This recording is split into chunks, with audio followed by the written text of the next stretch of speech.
Dream, Blink and Dream. Mark Rambo Weebs. My name is Cole. His name is Mike. His name is Jay. We like anime, and this is episode 218. Maybe? I think. I can't remember. Did we update it? I think that's right. I think it's 218. If I'm wrong, I'm wrong. If I'm right, it was all according to plan.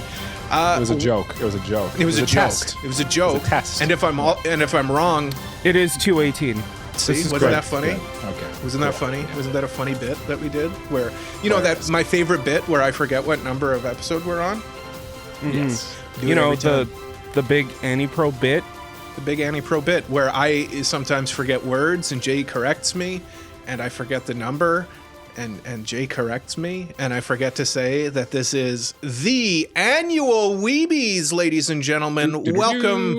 Welcome all. How art thou? Before we get into the awards show, of course, we're all dressed up. We all put on a lovely blouse, and I'm not wearing any pants, but you can't see below the belt, so it's all good. I wasn't going to address it if you weren't, honestly. Yeah. I was going to address it, but like after the recording with a thorough beatdown and spanking, the way one oughta. The way one does every week, Mike. That's right. That's right. Please leave a like. Please subscribe. Please. Pretty please. Domo arigato. I put on a tie and everything. So, I mean. Yeah, I like that we went for three completely, because we all had the same thought. We're like, it's the annual Weebies. We must dress up. And we went completely different styles of dress up. Mm-hmm. I like that. Michael, who are you wearing? Who are you wearing, Michael? I can't tell you. It's a brand deal I haven't quite worked out yet. Okay. Jay, who are you wearing? I think it's Harry Rosen or something. I have no clue. Not a brand guy. Not a brand guy. Hold on. I got the label here. His name is Alfred something. Okay. I don't know his last name. Alfred. That's all you need for a suit. Alfred. Yeah. I don't know who I'm wearing, but I like the liner of this jacket. Look at that. Isn't that nice? That is nice, actually. That's a nice jacket. If I had to place the three of us, Cole, you look like a sportscaster. Like you look like you're getting ready to, like you'd be the guy like on the sidelines, like saying like interviewing players and stuff, maybe, or like you're like behind the big desk on the sidelines, Yeah. Mm-hmm. Jay, you look like a tech, like a California tech bro. Mm-hmm. So you got the T-shirt with the blazer going on and the Legend of Zelda cap. And then I think I just look like, I don't know, like a Midwestern dad at the local watering hole after work. Yeah. Just disheveled, tired. Yeah. Weak. Drunk. Empty inside. Drunk. Hammered. Do you guys think I got that right? I think so. I think that's a fair assessment. Yeah. I could see that. Like Cole's got the business going. I got the business casual going. Yeah. And Mike's got the just suburban dad look going. I just have the collar is all I got. That's all. Mike looks like someone I work with. That's what I'd say. Kind of business casual still. Business casual. Yeah. Still a collar. A little more. There's still a collar. Mm-hmm. I have a collar. Jay does not. I'll point that out. Yeah, that's but Jay has the jacket. I do not. Jay's got the lapel though. Jay has the lapel. He has the lapel. Yes. Yeah. I have this pocket though, which is a good one. I don't have that pocket actually. Really? Oh, actually the chest pocket's nice. It's good for keeping your smokes in. Yeah, I roll my sleeve up and then I keep them in my sleeve. That's where I keep my smokes. Someone described that about my toddler's shirt. It had like the little front pocket. She's like, "Oh, perfect for keeping her smokes in." It's pretty funny describing about a baby. I thought. Yeah. Well, how does she know? That she smokes. We just want to say thank you to everybody who voted in the Weebies. We really appreciate it. We had a wonderful turnout once again for the Weebies, and we are so excited to announce all of the winners. I think in this case we're gonna just dive right into it. I'm not even gonna ask you guys how you are. I'll ask you how you are, and you have to answer with one word. Mike, how are you? Bean. Okay, Jay, how are you? Jay. And I am. Let's begin the 2025 WEEBies. What was that? I just was laughing. Pterodactyl. Pterodactyl man. Terrifying dactyl. That's what the Terra is short for. All right. So we're going to start the awards with just some housekeeping, make sure everybody understands how this works.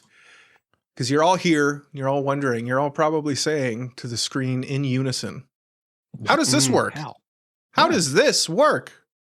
Well, I'm new here. I don't know what this is. I'm scared. These guys seem weird. What even is an award show? I don't know. That's what they're saying. Yeah. Well, an award show is we're presenting awards in all of the categories to all of our categories in anime and the categories anime. Yeah. What did you just say to me? My script here says explain how awards were nominated. That's what my script says. So I'm going to explain to you all, to you two specifically, how the awards were nominated. You guys know how every season we have like a seasonal award show. We we present like our favorite OP, our best girl, our favorite new anime, our favorite continuing anime. Like you guys know. And did you two know that I've been collecting all of that data through the whole year? I have personally. Okay. I've been putting them all. I've been writing them all on little tiny pieces of paper. Just little papers. That seems like an interesting use of. Why don't you just use like one big piece of paper? Because I wanted individual little papers. And every season we nominate one winner for each category. So that ends up with we have 4 each. We have 4 winners for each category through the course of the year. Then we take all of those and we put them all into a big pool. And that pool is voted on at the end of the year to select the WEEBies. Does that make sense? Or did I explain that poorly? No, I think you nailed it. Jay, what do you think? Does it make sense to you? No, I think he did a decent job of explaining it. Okay, good. So, now as far as the voting went, each person could vote for 2 winners in each category and for 5 in Anime of the Year, which I should specify as well. Anime of the Year is a little bit different because every season we select a winner for new anime of the season and continuing anime of the season. This is true. I was there. Yes. Those 2 get pooled together into Anime of the Year. So there's lots of nominees for Anime of the Year. Regarding percentages, if an anime is 50% of the vote, that means 50% of voters selected it.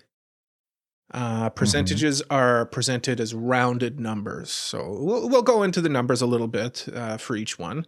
And the only mandatory question was Anime of the Year. All other questions could be abstained. So if you wanted to, you could just vote for one thing, but you had to vote for one thing being Anime of the Year. You had to. Yeah, you had to vote for at least one anime to be Anime of the Year. Now, Mike, I have a question. We're doing something new this year. Again, I think this was CodyBot who put this all together. We put it all in the CodyBot calculator. It was he highly irregular. Highly irregular, but CodyBot also came up with a concept of out of touch points. So what are those, Michael? Yeah. Well, when I put all the data, I fed it into our machine brother of ours. The brethren of the podcast, the CodyBot, basically spat out, of course, all the tabulations and tribulations that result in these awards, right? Because we got to know who actually won.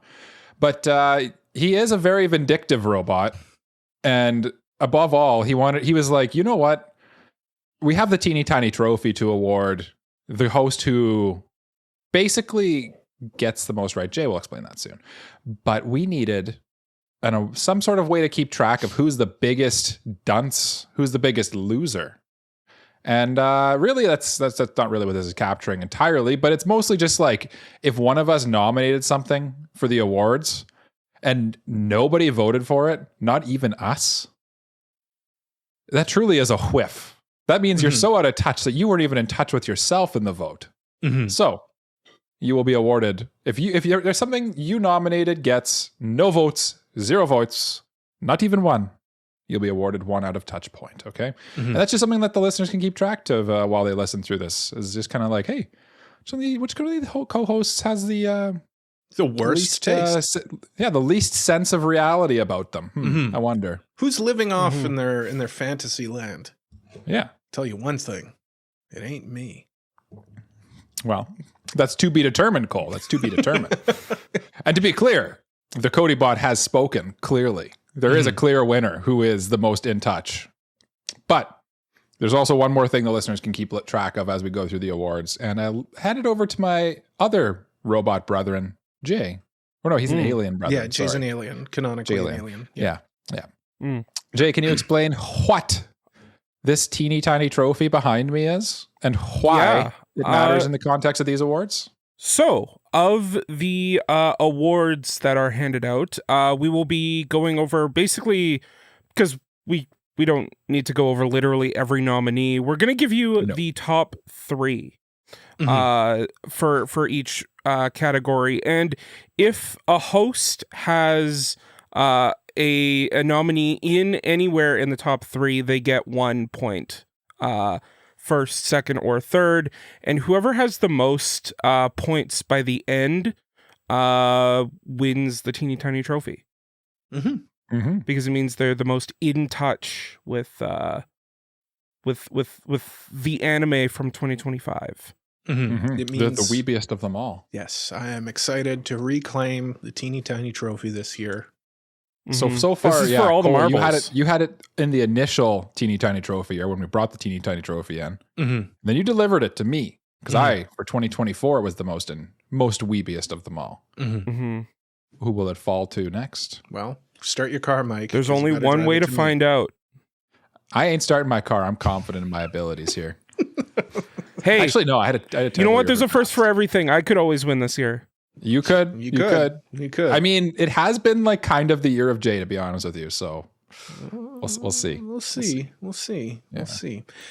Without any further ado, we present to you, ladies and gentlemen, the 2025 Weebies. And the Weebies kick off with, of course, everyone's favorite category, the biggest flop of the year. Oh, geez. Of the year. Biggest flop of the year. Yes. Flop of the year. What was the show that everyone was so excited for, and it just ended up kind of pooping its pants? Pooping its pants. The top 3 vote getters were Lazarus, One Punch Man Season 3, and Wand Dance. All right. I'm ready. In no particular order, to be clear. In no particular order. Yeah. Yeah. I'll reveal the winner here. The winner of biggest flop of 2025 is, with 65% of the vote, Whoa. One Punch Man Season 3. Congratulations. I mean, what else could it be? Honestly? What else could it possibly be? Yeah, I mean, it's tough to really like say what else on here could have really like competed with this one. I just think like everything about it. I don't know if it's a recency bias thing. Like, of course, we have to factor that in, maybe, but I think it does truly transcend even its recency. Well, yeah, like I mean, when you have your uncle coming up to you at a party, going, "Hey, you watch One Punch Man?" Yeah. It's bad. Because it had the top 2. I'm assuming you're going to say the number 2 point soon. Maybe now? Maybe now, yeah. The next up was Lazarus with 31%. Yeah. Yeah. The top 2 had like this. They both have something in common, and that's that they had a reason to get people invested and hyped into it, and then categorically let them down and flopped. So I think that's probably why both those shows, and specifically One Punch Man, because like people were like hopeful, so hopeful, because they were like, this one could be good. Like we might get a good adaptation here. We might go back to season 1. You know, they had that copium. They were drinking the copium. They were drinking the copium, and then it turned out to be cesium. That's what it turned into. And just from a meta perspective too, I mean, like seeing all the people turn from like complete hype for something that they love into like just pure unfiltered rage and anger. Like that complete 180 is only the result of a big flop. Yeah. Like there's a bit of vitriol with the biggest flop award. Like people are mad. People have to be mad about it as biggest flop. Yeah. And like Wand Dance came in like, it was like not even close to Lazarus, or definitely not close to One Punch Man, but like other than like, it was like still miles ahead of everything else, which I feel like they did flop in their own ways, a lot of them, but like, were people as upset when like Bullet flopped, for example, versus Wand Dance or something like that? You know, like I will say though, just looking at the raw data here, like nothing got 0 votes on our out of our awards. Everything at least got 1. Yep. I was just gonna say that. Yeah. We didn't get our first out of touch point. Out of touch point yet. It takes a little bit. I went through it. We'll get to them. Don't worry though. Nothing touched us. Just out of curiosity, like what would have gotten your personal pick out of our nominees, Mike? Oh, it's for sure. I'm pretty sure I voted for One Punch Man. I feel like that is like of all these awards, they're pretty debatable, the winner. But I think the top 2 in this one, and I think One Punch Man, just because it's so famously like fully and hardly flopped, like it did a full belly flop into the pool. You know, that's what I would go for. Jay, what would you have voted for? What were you pulling for to be the biggest loser in this case?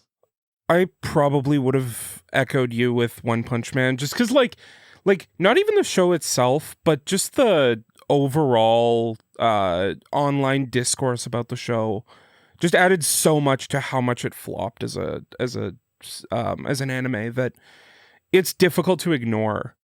Yeah.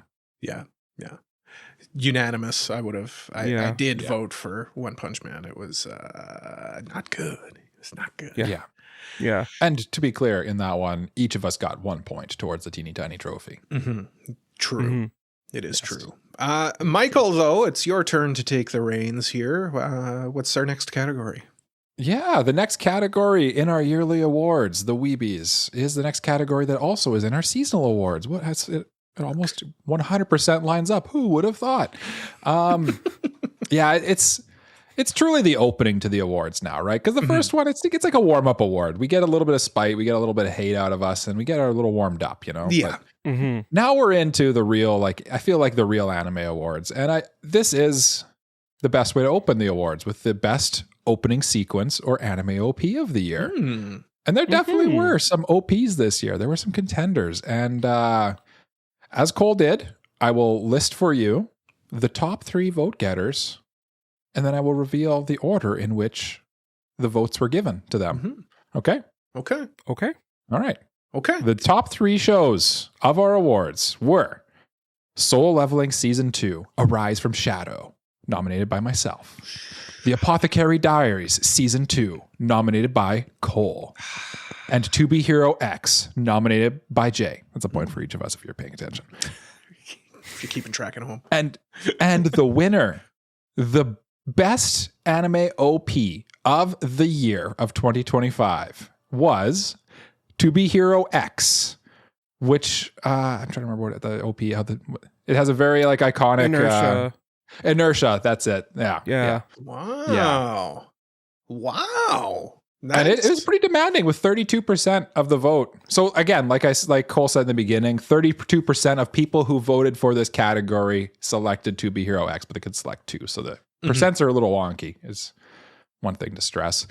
In second place, Soul Leveling Season 2, with 26% of the vote, and Apothecary Diaries Season 2 in third place with 24% of the vote. Boys, any instant reactions there? Yeah, my instant reaction, I'm going to be spiteful. I'm going to be angry. I'm sorry, Witch Watch was the best OP of the year. Like that. I think that was the big omission here. How the hell did Witch Watch get snubbed this bad? Yeah.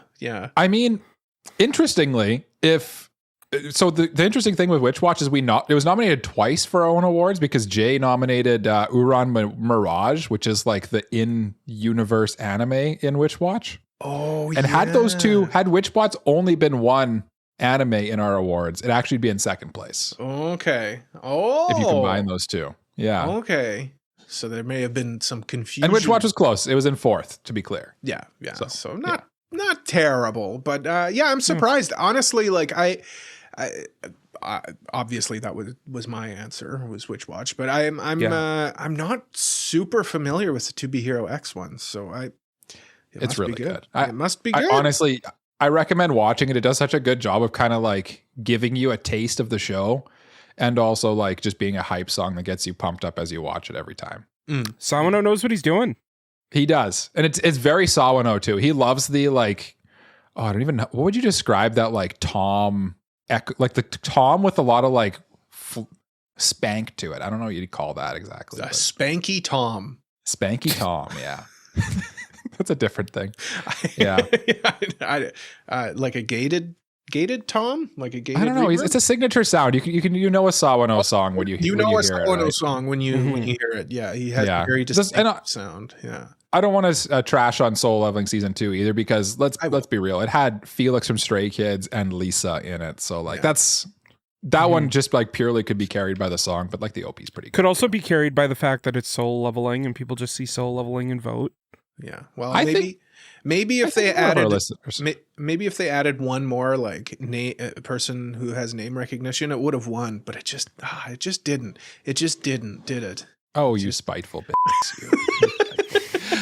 I will say too, and then Apothecary Diaries had Lilas Ikuta from Yoasobi too. So again, it's a star-studded bunch here. There's a lot of talent in this group. It's the Weebies. It's a star-studded affair.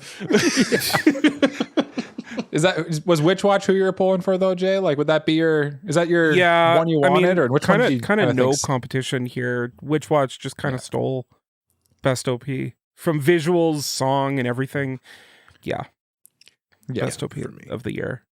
But and Cole? Witch Watch, obviously. Yeah. Oh yeah. I kind of. I probably would have went To Be Hero X, to be honest with you. Okay. I think either that or maybe Summer Hikaru died. And notably, we got close to a 0 vote, but not yet. Everything got at least 1 vote on this one as well. So all right. We weren't out of touch yet. Which is good. Don't worry though, it's coming. We'll get there. It's coming. Yeah. But I think that's enough of the openings. Should we talk about the next category, Mr. J. Gardian? Yes. Because you can't have an opening without an ending. To open the book, you must close the book. These are the best. What came EDs first? Was the book closed? Oh, sorry. I spoke over Jay's. So, in no particular order, these are the top 3 nominees for Best ED of the year. Mm-hmm. Dandadan Season 2, nominated by Mike. My Dress Up Darling Season 2, nominated by Cole. And Lord of the Mysteries, nominated by myself. If you're keeping track at home, each of us got a point. Dead even tie. Dead even tie. It's all tied. It's all tied. No one sucks. But there can only be one winner. There can only be one winner for Best ED. And the winner for Best ED of 2025 goes to, with a whopping 38% of the votes, Dandadan Season 2. Oh. With Lord of the Mysteries and... This is Dandadan's first win of the 2025 Weebies. See? Cole's doing his sports commentary stuff. Look at that. Yeah. Well, I mean, the PGA Oscars do that too. PGA Tour voice. Yeah. That was like when they're walking up and like the voice. Yeah. And they're like, we need to fill this dead air for a second here. Yeah. For data's sake, both Lord of the Mysteries and Dress Up Darling season 2 tied with 28% of the votes. Medalist finishing in 4th, behind only by 4%. And the next highest was 12%. And yeah, beyond that, like, I mean, Don season 2, like, I'm actually a little surprised because I didn't really hear that much about the CD when it was airing. So yeah, I'm a bit surprised about it too. I'm a little upset that medalist underappreciated ED. I think it's a good ED. I think it must be pretty good because I'd say of the 3 shows here, for it to come in 4th, like the 3 shows that came ahead of it are much more highly watched, I would say, with like Dawn to Dawn, Lord of Mysteries, and Dress Up Darling. Like, and then for medalist to make it in there, that means the people who did watch it voted for it, is what I would say. I wasn't too surprised about Dawn to Dawn season 2 though, because like that was a banging ED, and probably one of the only ones when I look at this list that I actually am like, I can picture it and remember it, and I want to dance to it, and the song is like really good. I will point out though that I was particularly out of touch with EDs this year. When you look at the data, when CodyBot spat out the data with this one. So I had the winning one with Dawn to Dawn season 2, right? Yes. With it 38% of the vote total. But when you combine all my other 3 shows that I nominated, I only got 4% more of the vote, which do the math on that. It means one of those shows got 0 votes. Oh no, Mike. Oh no. Oh no. I got our first out of touch point for nominating I may be a guild receptionist, but I'll solo a boss to clock out on time. You know what? That ED was good. I like that ED. That's surprising. ED was good. I like that ED. It's very cute. It's very catchy. Yeah. I'm surprised that it didn't get any winners. But to be honest, like there's some good EDs, and like I mean, there's only so many votes to go around. So I mean, you can only vote for 2 things too. So I mean, like, yeah. I don't think this was anyone's. Well, it wasn't anyone's top 2. No. Like it was good, but I think our list is pretty good here. If we had to settle which one of the Lord of Mysteries and Dress Up Darling would be 3rd place, I think my vote would go for Dress Up Darling personally. I think is what I would pull for. Although my like personal, I would have voted for Dawn to Dawn. What do you guys think? I agree. I think my Dress Up Darling was my favorite. And I'm not being biased. Like, I guess I am being biased, but I don't mean that in a biased way. I think it was the best ED. I think it was just super, super catchy and good. And the vibes were immaculate. Hawaii. Yeah. Yeah. For the sake of it, I would have gone Lord of Mysteries, just because I love the James Bond vibe of it. But that's not my pick for what I would have wanted to win ED of the season. I would have gone with, surprisingly enough, My Hero Academia final season. I love that ED. Yeah. Okay. Interesting. Okay. That ended up in 5th place. That looks right. Yeah. The 12 or whatever. Definitely got a lot of love, but yeah, it didn't quite crack that top tier. And I think that's just because, again, like maybe not that many people were watching it, just because it's season 8 or something like that, right? Yeah. I've seen nothing but universal praise, to be honest with you, of the final season. So that's true. That is true. Yeah.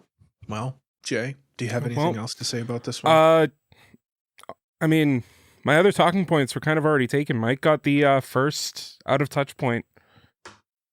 Congratulations, Mike. We're so proud of you. Are you though? I don't think you should be anymore. I feel like I just like, I don't know. I feel like I'm disappointed in myself, you know? It hurts a little bit seeing like 0 next to something. You're like, oh, I don't like that. Yeah. I think what you're saying is you want us to turn our direction elsewhere. I would enjoy if you turned your direction towards me, because I am the next presenter of this year's direction category. So the direction category, it can sometimes confuse people, but what we're looking for here is kind of the OST, the production value, you know, the writing, stuff that you would see in a program that isn't necessary to anime. So yeah, like the pacing, the pacing, the casting, all the good stuff. Yeah, the script writing, the cinematography, yeah. you know, all of that good stuff. So we have whittled it down to three here, and in no particular order. The three in question are The Summer Hikaru Died, Solo Leveling Season 2, Arise from the Shadow. I didn't know that it had a tagline to it. And Call of the Night Season 2. The winner of Best Direction for 2025 in anime was Call of the Night Season 2 and Solo Leveling Season 2, Arise from the Shadow. We have the crowd begins to murmur. The crowd begins to murmur wildly. You can't have two winners. What is this, soccer? What do we do? Well, we have to break the tie. We have a tiebreaker. Obviously, this is our show. We are the final arbiters of awards. So there's three of us here. There can't be a tie. Yeah. We've got to run through who we think would win. We should also specify we each got a point here. Jay nominated The Summer Hikaru Died. Mike nominated Solo Leveling Season 2, Arise from the Shadow. And I nominated Call of the Night Season 2. So that's another point each. Still anyone's game. Up for grabs. Still anyone's game. Hey, I mean, we're doing pretty good. We're doing some good work here. Well, we're doing great work. Great work. This brings up a good point as to why for the teeny tiny trophy, it's just a point if you get a show in the top three, because otherwise it kind of influences our decisions with tiebreakers, doing the math on them and stuff. So I think it's just to keep us unbiased. It's good to keep them just all equal. You know? Yeah. Understand. I understand. That's how they do it in the Olympics. It's total medal count. It's not necessarily. Oh yeah, that's true. Yeah. Hey? The Olympics should be going or about to go. About to go, I think. Comes out in Super Bowl's today when this comes out, I think. I think it's going. I think the Olympics start on the 6th.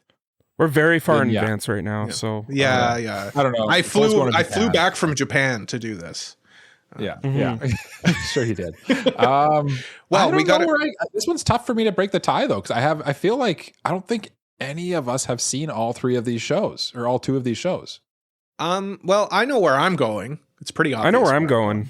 Yeah. Okay. I feel like Jay, you go last because I think you might be the tiebreaker. Okay. I'm going Call of the Night Season 2. I'm going Solo Leveling Season 2 because it's the only one I watched. And honestly, I thought the fight direction was really good. It's kind of like you're going against like the action versus the like vibes. The cinematography versus the like just action choreography. Yeah. I'm going Call of the Night Season 2. Okay. Yes. There you go. Yeah. Once again, I reign supreme. I am the winner. I won. Give me my trophy. In the grand scheme of things. Oh yeah. Well, I mean, it's just nice to be. Does feel good. Does feel good. Come on. Is there anything else that stands out from the results there to you, Cole? Nobody had a complete whiff with this one. No whiffs. No out of touch points. I came close.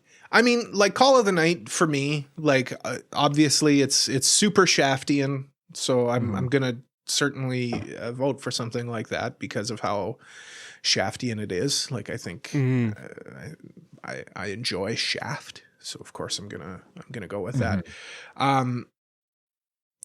What about you guys? Like what were your immediate thoughts when you're looking at the winners here, Jay? I'm honestly a little surprised how much Solo Leveling pushed in this category. Yeah, me too, actually. Just because like I feel like we have a lot of very well directed shows in here. That I don't know if I'd put Solo Leveling above a few of them. Yeah. I guess it did have a pretty high production value and it did have a good OST, so maybe that's part of what's driving it up. But yeah, like I would say, like when you look and I see like Uma Musume Cinderella Grey and Apothecary Diaries below it in like the runner-up spots, like I'm kind of a little surprised to see that at first. Yeah. I don't know that I'd put them there personally. And I don't think, like, I'm not just saying this because it's my nomination, but like I would have put Summer Hikaru Died above Solo Leveling personally. I would too. Yeah. That actually probably that might have been my pick. I think if I had to pick out of this list, what would go, that or maybe Apothecary Diary. No, honestly, Summer Hikaru Died I think would be my winner if I had to. If I controlled these awards. Yeah. Yeah. I think my vote, honestly, I've been talking about it all year. Uma Musume, Cinderella Grey. Like, I mean, just the ability to like pull me in to these horse girls running. Yeah. Like, it also managed to get 2 full cores into this. Like, you got a full run into this year. So yeah, they did a good job. Yeah. They did a good. It was the year of Uma Musume for sure, despite the next 2026 being the year of the horse. The year of the horse. It's kind of didn't quite line up, but yeah. Jay, where would you go? It's not really anywhere near the top, but Shoshimin's direction is just like kind of on the same vein of Call of the Night, but so Shaftian and just like. It's so good. It's very cinematic, that one, for sure. Yeah. An interesting stat, though, before we move on to the next one. Only 25% of people who voted for Call of the Night to win direction also voted for it for Anime of the Year, while 75% of Solo Leveling voters did vote for it in Anime of the Year. So Jay's theory about people just voting for Solo Leveling... They know. Because it's popular, kind of holds a little bit of water. Yeah. Mike, what's our next category though? Our presenter for the next category is Michael. Oh, thank you for introducing me twice. I can see what you did there, and you can also see the visuals in anime, which is the next category I have the illustrious honor to introduce to you, dear listener. You ask what are visuals? I say, well, it's kind of a silly question, isn't it? It's the things you can see, you know, like the directions about the things. Some of it you can see with the direction, but the visuals is explicitly like the animation, the character designs, just like the coloring, like what. Honestly, if we dumb it down to its roots, it's like what looked the best. It's the anime side. Yeah, the anime part of it. Yeah. What anime looked the best this year? And our top 3 worth it winners for this one are Takopi's Original Sin, To Be Hero X. Takopi's Original Sin was nominated by Cole. To Be Hero X was nominated by me. And City, the Animation, as nominated by Jay. If you're keeping track of the teeny tiny trophy points, really easy at this point because it's one each for every single Still a toss-up. Yeah, which tells you we all might have incredibly different tastes in anime and what we see as our winners and stuff like that. But like at the end of the day, we can all punch with our own meat, you know? We can all punch our own meat. Yeah. That's what I always say. Yeah. Yeah, we can punch with our own meat. But at the end of the day, who punches their meat the most? Whose meat does the most slinging around? Who beats their meat up the most? Right. I mean, yeah. And in first place of the visuals category, the best looking anime from 2025 was, with 45% of the vote, To Be Hero X. Insert applause sound effect. Interesting because it is not from Japan. Interesting little fact about that one. Little tidbit. Interesting. And then next in second place, and also in second place, we got a tie. We have another tie. So second and third place are City, the Animation, and Takopi's Original Sin with 28% of the vote. To Be Hero Hex with a commanding lead of this one. What do you guys think about that? A little upsetting, frankly. Okay. A little upsetting. But I mean, who am I? Who am I to judge what was ultimately selected for visuals? To be honest, I don't know. I haven't watched it, so I think on a certain level I understand it. Like, I mean, just the fact that it switches up between 2 different styles and both look really good, especially for a show that's in Mostly 3D, at least at the start. Like At the start it is, and then I think they switched to 2D to kind of pacify people a little bit. Mm-hmm. But like genuinely, I think there's several episodes of this show that have more animation budget than entire seasons of anime I've seen before. Like it's a crazy visual feast. There's a character in this show whose like ability is to like switch the view from like 3D to 2D CG, and like it's just like every time he does it, it's like I just feel like some animator crying somewhere, because it's just like there's so much going on. It looks awesome. The fight scenes are just wicked to watch. The character designs are kind of memorable and cool. It's like I feel like it was a shoe-in to win. Yeah, so I'm not particularly surprised. If you guys had to break the tie between City the Animation and Takapi's Original Sin, both commandingly in second place, by the way, the next highest has like 6% less of the vote. But what would you go? Where would you go, Cole, between Takapi and City? I would give the tiebreak, I think, to Kyoto Animation. I'd probably go City, I think. Just the melding of that mangaka and Kyoto Animation, I think, is just like a match made in heaven. And I mean, like, not even to mention, like, City looks amazing. Like, just on a visual level, like, animation wise, they did not need to go as hard as they did. It looks gorgeous. Yeah. That's why I didn't really watch it, but everything I see, definitely I agree with that too. Like it really is like a visual feast, honestly. Yeah. I will point out though that there's something I did that's very interesting with this category. When I was analyzing the data, me and Cody Bot were looking it over. Two things stood out. One, I got another boo-boo point. I nominated Dusk Beyond the End of the World, garnering a massive 0% of the vote. So, whoops. But I made up for it by picking the winner and then the 4th and 5th place. So if someone was voting for visuals, there was an 85% chance they picked a show I nominated.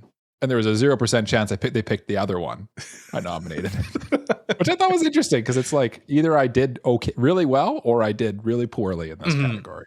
Yeah. Is there like another end of that spectrum? Like, is there a host who did like overall poorly in this category? Well, it's interesting that you mentioned that, Cole. If you take out Takapi's Original Sin, you really only have 10% of the vote, which is especially interesting because there's an interesting fact regarding you and Takapi's Original Sin, and I wonder if you'd care to share it. Is it that I didn't watch Takapi's Original Sin? That would be the interesting fact. That would be the interesting fact. I feel like I'm getting called out.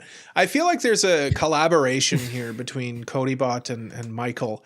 I'm just noticing that they pointed out that 85% of the voters selected a Mike show, but only 10% of the voters selected a Cole show, and then calling me out directly for not watching Takapi's Original Sin. Wow. I feel like that's uncalled for, but ultimately... Well, Codybot and I felt like it was called for, so... There's that. But at the end of the day, it is what it is. And trust me, you will get your revenge on me in the end, I'm sure. I'm sure. I'm sure you will. Who would you have voted for, Mike? Who would I have voted for? Honestly, it would have been To Be Hero X or Donadon Season 2. Surprised Donadon Season 2 is down this low. Also surprised it came Anne in Shirley. 5th. Yeah. Not bad. Anne Shirley only got like 2% of the vote too, which is like a shame. That was a really pretty show, honestly. If nothing else, very pretty show. Jay, what stands out to you here? What would you have loved to see? I probably would have voted for City. I think I did vote for City. That show just like looks absolutely gorgeous. But I do want to give a little bit of a shout out to G-Quarks, just because like I love the character designs and the like the overall vibe of that show just looks really pretty. Yeah, if there was one for just specifically character designs, for sure. Like I think G-Quarks was up there for sure. For me, like it's tough. Like none of these really stand out to me. Apothecary Diaries, I actually think is like a gorgeous show, just from like an art point of view as well. So Apothecary Diaries. I'd say here. And I mean, to be fair with Apothecary Diaries, it did come in fourth, only 5% behind third. Yep. It's true. Yeah. So Yeah, it did okay. It did okay. Yeah. But you can't have those great visuals and great direction without a really good studio at the helm. And that is why the next category for the WEEBies is Best Studio. This is the award for the studio that just blew you away with either a bunch of great shows or just one really good show that had a lot of impact during the year. And the top 3 nominations for Best Studio of the Year are, in no particular order, Cygames Pictures for Cinderella Grey, Summer Hikaru Died, and Apocalypse Hotel, nominated by myself. Cloverworks. Good job, Jay. Studio Cloverworks for things like Spy Family Season 3, Fragrant Flower, Dress Up Darling Season 2, Windbreaker Season 2, Guild Receptionist, nominated by Cole. And Bones Film, nominated by myself as well. Oh, our first. Oh, I didn't get a point. I'm officially in last for the teeny tiny first trophy. double up with Bones Film doing shows like My Hero Academia Vigilantes, My Hero Academia Final Season, and Gauchi Yakuta. Very good. Yes. Lots of really good studios in the top 3, but there was only one winner. Yep. And the winner for Best Studio of 2025, I feel it comes as no real surprise to anyone for the amount of work they did, and that is Studio Cloverworks. Yeah. Congratulations.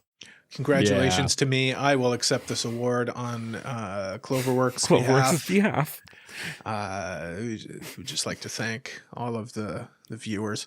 No, I'm not super surprised about this. Like, I think Cloverworks just had a killer year, especially like at the end of the year there, where they were pumping out like Fragrant Flower, My Dress Up Darling at the same time. And they also did Bunny Girl Senpai, which is Bunny Girl Senpai for some reason. They were just pumping stuff out, pumping out hit after hit after hit. Terrific work from them. I will say though, Cygames also had a really good year. They had a fantastic year. I feel like they really solidified themselves this year, like as like a one of the big meats swinging around the studio tier list. They recently announced a new show coming out this year, and it looks so good. Yeah. I think I saw that a trailer for it, and yeah, it looks really killer. I think Cygames, like in a few years, they'll be less the Uma Musume people and more just like a really good studio who's doing really good work. It's really funny because it feels like they put out Uma Musume as like, okay, let's make all the money we can, and then we'll throw it back into shows that we actually really want to do. Yeah. Honestly, and then while they're doing that, they're like, oh, Uma Musume's popping off. Yeah. Let's keep now we're doing just winning Uma Musume everywhere. Yeah. We just keep winning. We just keep winning. Still want Uma Musume Pretty Derby season 4. Yeah. I do want that, but yeah. And I will say too, Bones Film, technically a new studio, because they separated Bones and Bones Film. I don't know if they count as the same studio for the purpose of these awards, honestly. But I feel like the idea to like have like a premiere studio doing like the premiere anime project is kind of a good move nowadays. It's sort of like admitting the quiet truth of like they make a lot of studios make a lot of anime that like nobody will ever watch, and I feel like that it's interesting to see that. And the top 3 of this one definitely like were pretty clear. Like when you look at I'm looking at the graph here, and sometimes you need to kind of like analyze. You're like, hey, which one's first, second, third? This one's pretty clear. Yeah, you can. Yeah. There's a clear delineation between third and fourth. Like, I mean, Science Saru was 4th place, but like it still only had like almost half as many as third. Yeah. And Science Saru again, like killed it this year. Yeah, he did. That was the biggest shock for me, was seeing how low down they actually were, to be honest with you, because I would have probably put them as one of my 2, to be honest with you. Probably them and Psy Games as the 2 I would have picked. Yeah. Yeah, maybe. I feel like Cloverworks is like, for me, like a pretty clear number 1. Yeah. Yeah. But I think it's a little bit unfair with Cloverworks because their catalog was just the biggest this year, I think. Well, I mean, project selection is a criteria as well, right? Like the stuff that they choose to animate should be factored in my opinion. Yeah. But like, it's not like they chose to animate any like real flops. Like, right? No. When you put out like, let's put it this way: when there's 5 shows on the list, and Jay's like, oh, we should have actually had a 6th show on the list. Like, like we forgot about some, and like, we forgot about like a popular show that was good. It's like, oh, okay. Like, sorry, we only have so much room. Yeah, they earned this one because like legitimately, like at a certain point, you run out of room in the Google poll to write show names. Well, I'm glad that there was no out of touch point winners here, though. Obviously, I'm glad you bring that up, Cole, because actually, oh no, the out of touch got struck twice this award. This category, and I'm the only one who's got out of touch points. To be clear, I think I have 3 right now. So, well, Mike, you got another one. Oh, yay! Great, thanks. Because Bibbery Animation, the studio that did Witch Watch, 100 Girlfriends Season 2, and Grisaya, got no votes.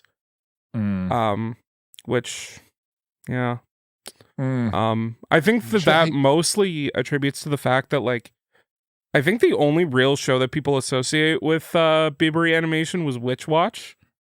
Yeah, I feel like people forget about 100 Girlfriends, but I think those 2 shows kind of came out at the same time too, which is I think why I nominated them. But yeah. Well. But I did say that it struck twice. Good. So there's someone else that got shafted. Hopefully. Oh, there was someone else who got shafted. Yeah. And Cole, I'm so sorry to say that your favorite Studio Shaft, didn't get a single vote.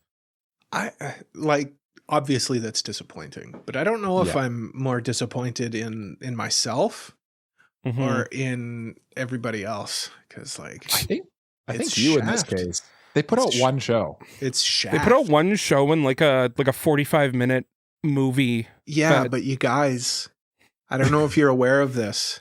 This is Studio Shaft, though. Right? Like, yeah, but like, Cole, here's the thing. Did you, like, realistically, did you vote for Shaft when you voted? That's a good point. It wouldn't have been my number 1, but I probably I didn't. I just didn't. I just did not vote for Shaft. So you kind of got to blame yourself here too. I guess so. That's the thing of the out of touch points is you're so out of touch you're not even in touch with yourself. Yeah, that's true. I forgot. Interestingly, both of our out of touch points came from the same season too, when we nominated them. Yeah, spring of 2025. Yeah. Oh well. You know, can't win them all. Not all winners. Can't win them all. Oh, I did win though. I did win. Cloverworks won. So that was my nominee. Yeah. Well, you got you won, and you also got 0 votes. True. You got both ends of the spectrum. You got first and last. Yeah. Well, I transcend placement.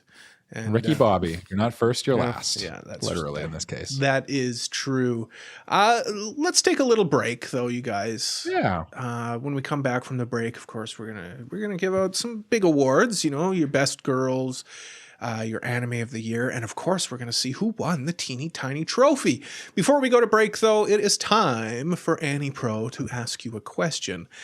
This week, AniPro asks a true or false question, gentlemen. I will read the question. True or false, the Nintendo character Kirby was named after a vacuum cleaner brand found in the office. So was Kirby named after a vacuum cleaner? Find out right after this break.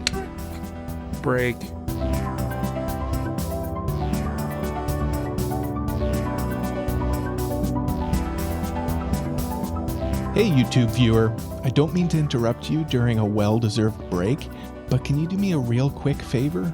You see that little button there? the one that looks like a thumbs up. Can you just click that? Just real quick. Yeah, great. Thanks. Oh, and while you're down there, can you just hit subscribe? Yeah, like that. Thanks. Oh, what's that? You're not on YouTube, but instead listening to the podcast on... And you want to join in on the fun? Well, if you want, why don't you leave a 5-star review? No matter how you're watching or listening, providing feedback to us helps AniPro grow so that more and more people can listen to us and our perfectly normal and not strange at all takes. And seeing as you're being so cool, why don't I let you in on a little secret? AniPro has a Discord server where you can talk to the hosts and other listeners about anime and other random topics about, like, I don't know, mayo on hot dogs and stuff. Anyway, thank you so much. What's that? You want to do even more? Oh my goodness, thank you. Well, AniPro has a Patreon where for a small donation you can get access to archived episodes and ad-free episodes. You can get episodes early and even get a monthly bonus episode. I think, yeah, that's it. Listen, I really appreciate you listening to this. I will now reward you with the second half of this episode.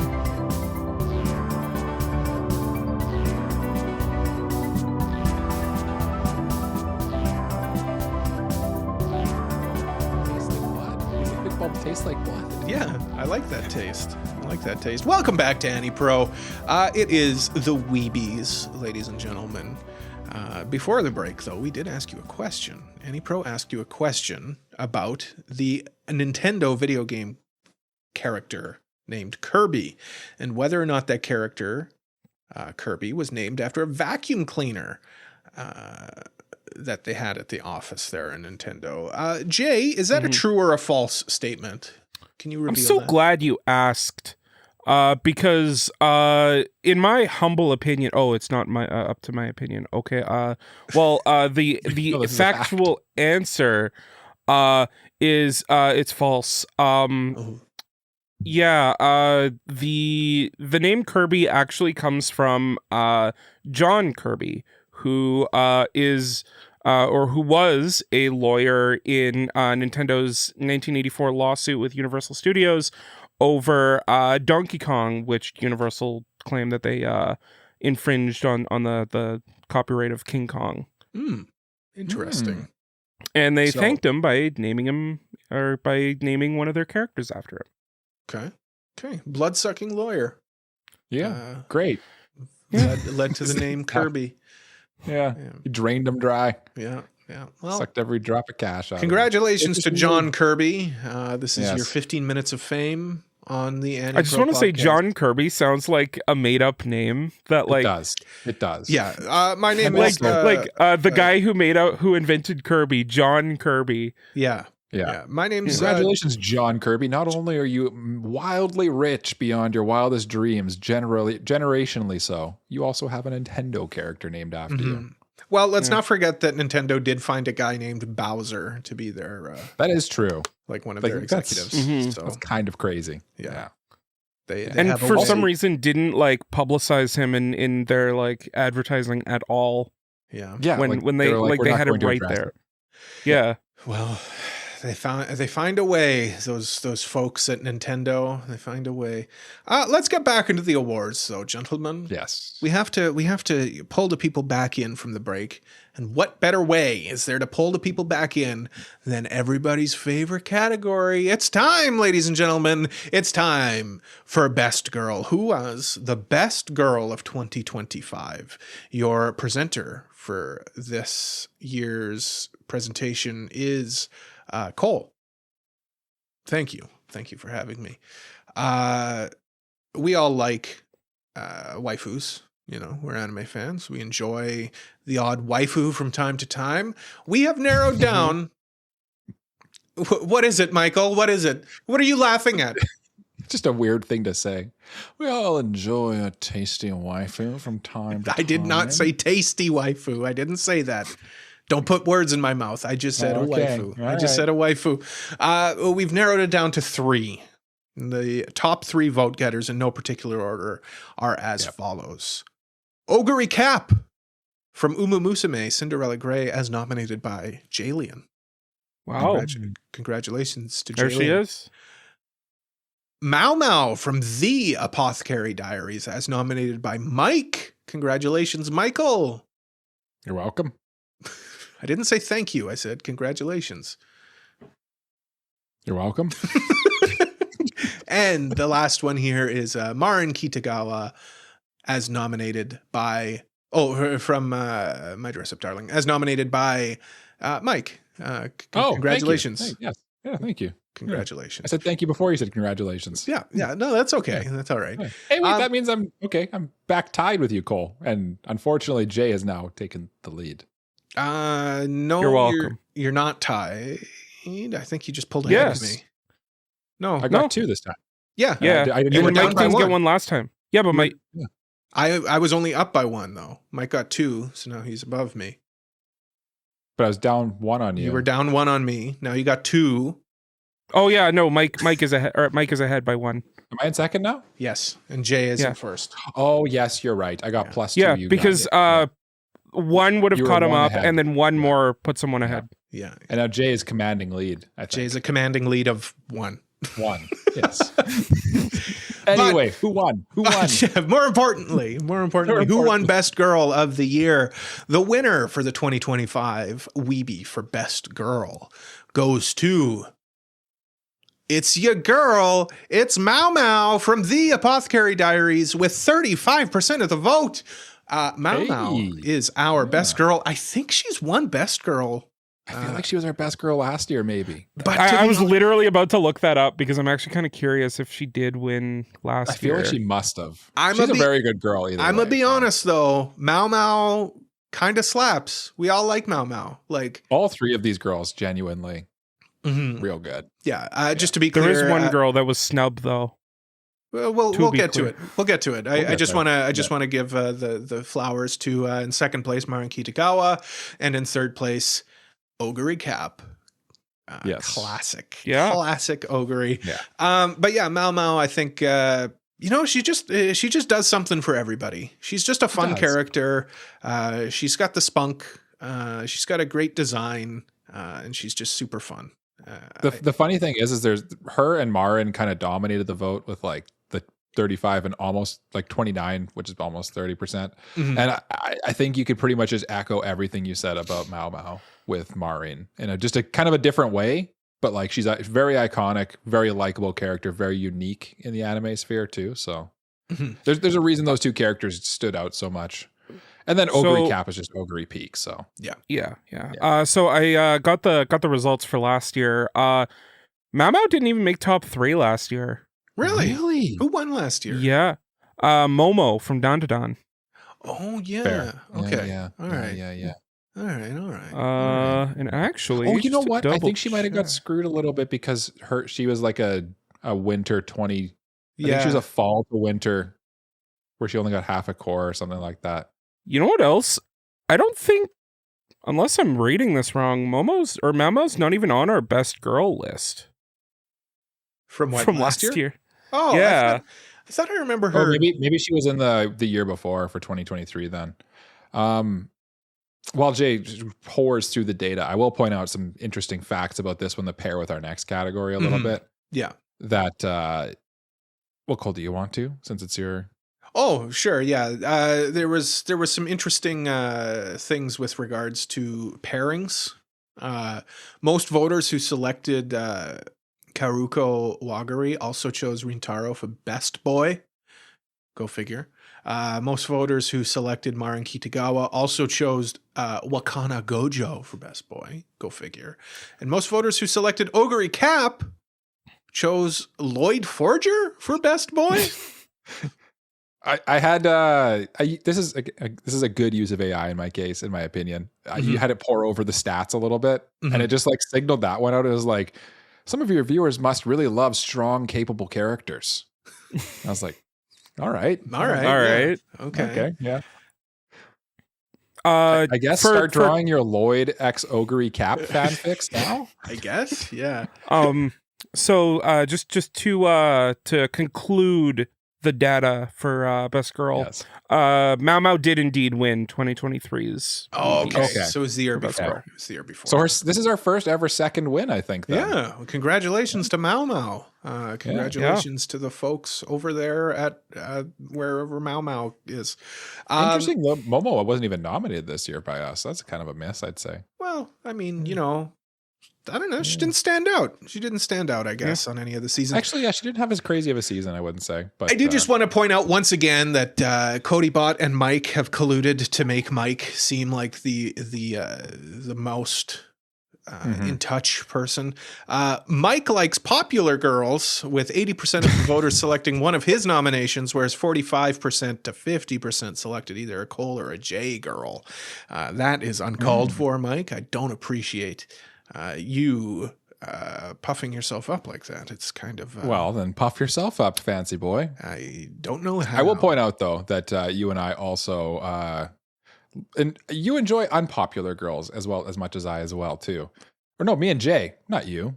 No, You're very average. You're very mine average. Mine were all pretty standard. Yeah, Yours were all like fine. very middle of the pack. Yeah, me and Jay each had 3 characters, or we had 3 characters total that each got 1 vote, which is Kyoko Tsumigi. Is that the mom from Frag and Flowers? That's Rintaro's mom. Mm-hmm. Yeah, Dina from Wild Last Boss appeared, and I had Nico from Witch Watch. That's I'm all surprised by all 3 of those. Oh no, I did nominate Dina. That's right. I thought Cole did. Yeah. No, I got that was whatever. Doesn't matter. Yeah, doesn't matter. Jay, you alluded to that somebody got shafted. Who were you Yeah. upset about? Who got shot?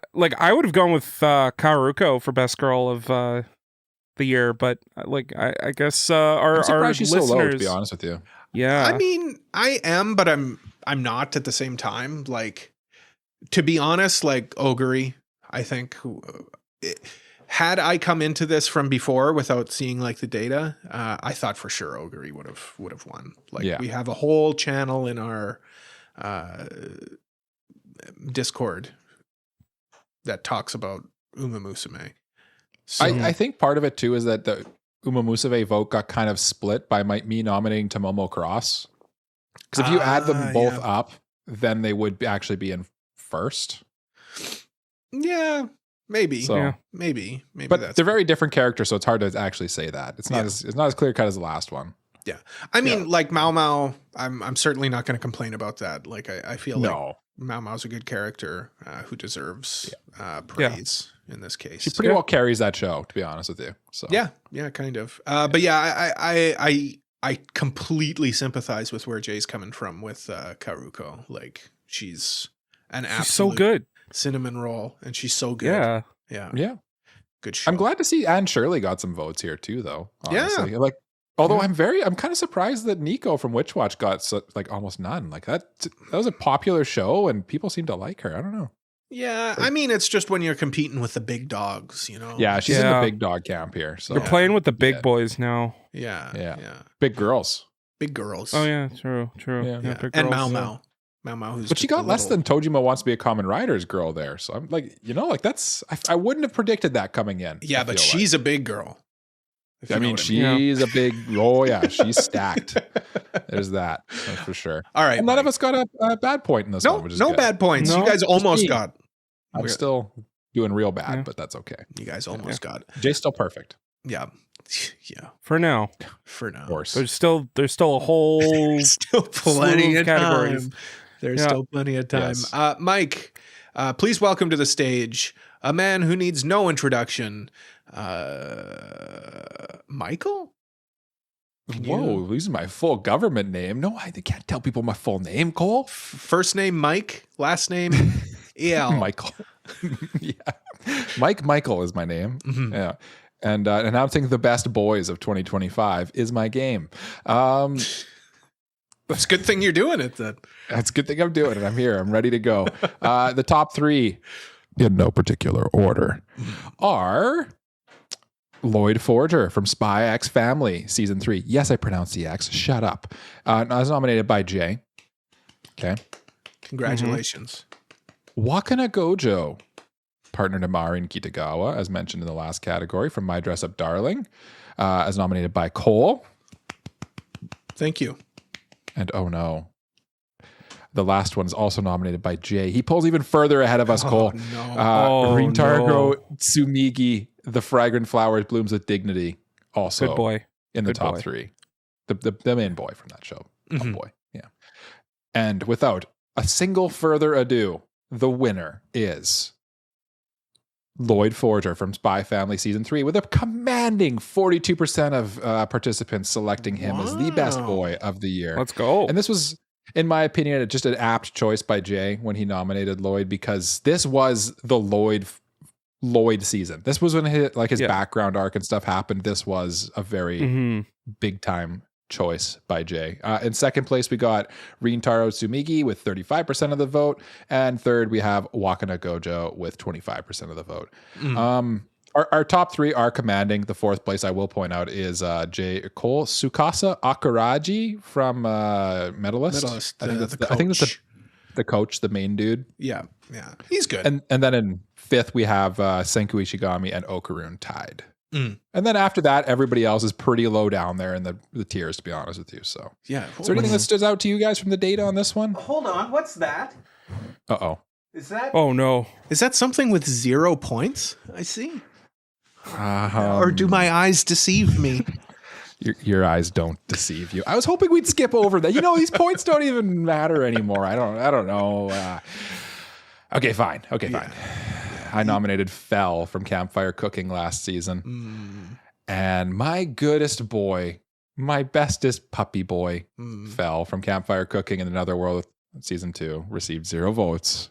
It's a bad job by me. That's 4 out of touch points. I'm wildly out of touch, I'm learning. 0 votes.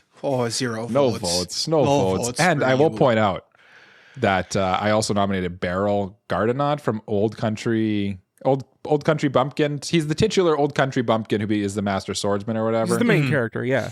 Main character. Also only 1 vote. So I almost got 2 on this one.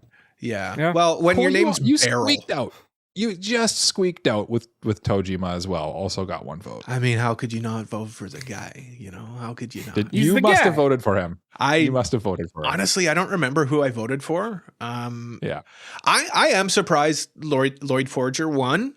I wouldn't have thought that Spy Family is enough kind of in everybody's face right now that people would think to vote for him. But I do get it, I guess. Like, Lloyd is cool. Yeah. Just would have thought somebody else would have taken that one. But I don't know. I think it's a mix of I think most people watch Spy Family and maybe don't talk about it as much. Because it's just not really a show you really you're not going out and saying oh, can you believe the latest episode? Yeah. And then the other thing is just I think everybody likes Lloyd too. Yeah. And it was literally the season of Lloyd, multiple arcs revolving around him. What's not to like? Yeah. Good job, Jay. I just don't like his blonde Yeah. hair. Who would you have picked? Would you have picked Lloyd to win, Jay? Well, I mean, hey, let me toot my own horn real quick because you guys have tooted your own horns in the past. You got to toot. I know good boys. Okay. You do. Looks like it. 94% of voters selected one of my boys. See? The Cody bot does not only dunk on you and praise me, Cole. It also praises Jay. Well, the goodest boy of them all. Hasn't praised me. I'm gonna have to have a chat with Cody Bot after this. He is your brother. Brother. But yeah, when you look at the chart, you can immediately see what the Cody Bot pointed out, and Jay's nominations are in the middle of our results here, and that's where all the big bars are. So yeah. Personally, I'd probably go Rintaro. I think he's just I get a kick out of the he looks delinquent, but isn't he just a sweet boy? See, that doesn't do any that trope doesn't do anything for me. I don't know. It works for me. Yeah. It's sweet. Yeah, that'd be mine. That'd be mine, I think. I think I did vote for Rintaro in mine, but in when I voted, and Rintaro is my best boy. Yeah. Good boy. Yeah. I don't know. I feel like Knuckle Duster deserves a little more love. I don't know. I really enjoyed him. I also, and he's like down there in this tier, to be honest with you. And my boy Senku Ishigami. Like, how can you go wrong with Senku? No one likes He's like Senku. in his Swan Song arc too. So no one likes Senku. Good stuff. No one likes Senku, Mike. I'm sorry. All my homies love Senku. Okay, Cole. And all my homies also love announcing the best duo. Yeah. Which falls to my bestest boy, Jay. Best duo are either a romantic pairing or just a dynamic duo that had great chemistry in the anime that they were in. And the nominees, well, there's so many. I can only give you the top 3. Good save. So the top 3, in no particular order, are Mao Mao and Jinchi from the Apothecary Diaries Season 2, nominated by Mike. Sakuta Azusagawa and Mai Sakurajima from Rascals It's Not Dream of Santa Claus, nominated by myself. And Cheng Xiaoxi and Lu Guang from Link Click Bride on Arc, also nominated by myself. Oh. Ooh. Not Sugoi. Sugoi Genai. Yeah. That means Jay's lead only grows much stronger. Oh, Totsugoi desu. Exactly. Yeah. But there can only be one winner. Except there can't, because it's a duo, so there can be 2 winners. I guess there's 2 winners. I mean, of all the ones to say there can only be one winner. This is the worst one to say there can only be one. But there can only be one nominee that wins. Okay. Yes. Okay. Yeah. Good caveat. And the winners for best duo goes to Mao Mao and Jinchi from the Apothecary Diary Season 2. Yeah. Wow. I mean, again, it makes sense to me. Yeah. I mean, yeah, it's good. It's good.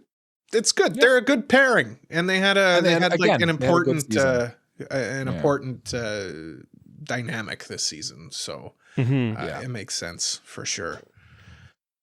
Yeah, I'm not. Yeah, not unsurprised. I'm not surprised by this one. I think it makes a lot of sense. I think there are a couple that got snubbed. Like, I'm kind of surprised. Kaoruko and Rinchiro are lower, and I'm surprised with how high Sakuta and Mai are. Like, look, don't get me wrong.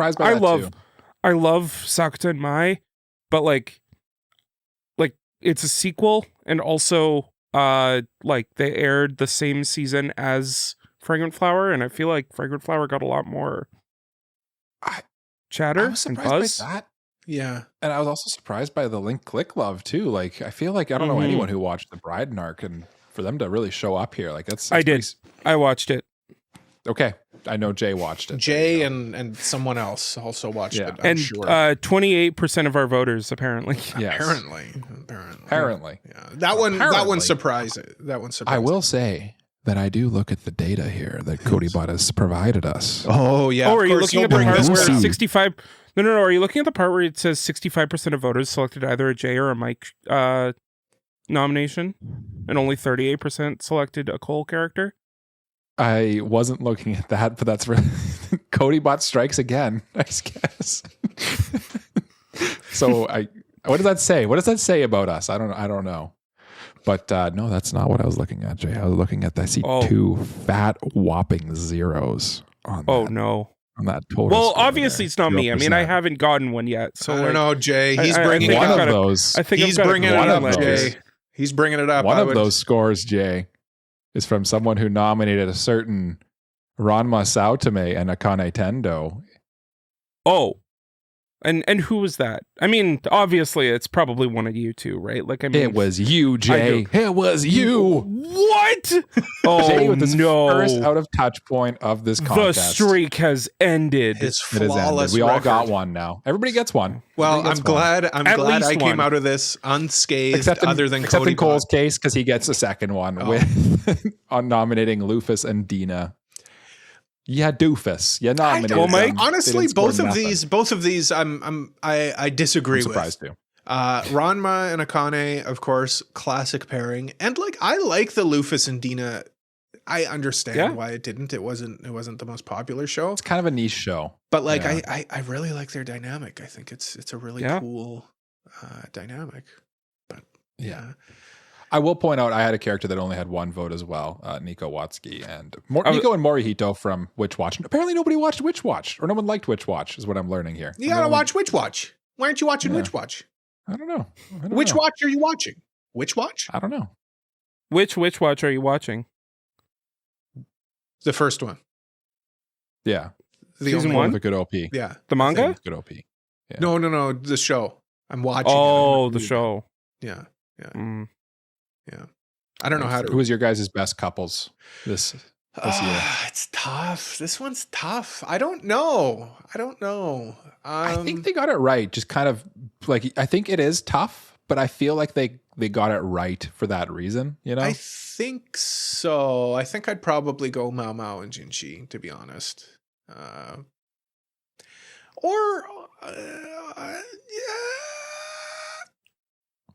Yeah. Yeah. That's kind of where, that's how I feel too. Yeah. I'll point just out that Ogre confused. Cap and Bell No Light and Ogre Cap and Tomomo Cross, if you combine those two, you get 20%, which is good for fourth. I'm just pointing it out. Well, Yeah. Ogre can only take you so far. Yeah. Yep. More like Noguri. What? More like Noguri. Jay, What? who would you have picked? I would have picked Karuka and Rintaro. I love them. They're so good. Yeah. They're good. Yeah, duo. that'd probably be my second. I'm pick. surprised they're that low, considering I guess that show was just maybe not as popular as we thought with our listeners. I have to imagine it's because of the Netflix delay thing. Could That's be. my only explanation. It's a Like strong. it killed some of the hype of it. Yeah. strong. Although I know, like my wife Shazana binged the crap out of that, and Mm. she really enjoyed it. So Oh, that's how I watched it too. I binged it. It Yeah. was. that's what Netflix's model is. They're big on the binging still. So Mhm. Mm-hmm. Yeah. very fun to binge. Yeah. Very fun. Yeah. Very fun. Ladies and gentlemen. It is most fun. Ladies and gentlemen, please welcome to the stage me. Hi, how you doing? Most fun show. That's what I'm presenting right now. The show that is the most fun. Maybe not the best show, maybe not the worst show, but a show that you look forward to every week, nonetheless. The top 3 vote getters were My Dress Up Darling, Season 2, as nominated by Mikey. Congratulations. Wow. Thank you. The 100 Girlfriends Who Really, Really, Really, Really, Really Love You, Season 2, as nominated by Michael. Hey. And Solo Leveling, Season 2, Arise from the Shadow, as nominated by Jay. Hey, Congratulations. that's me.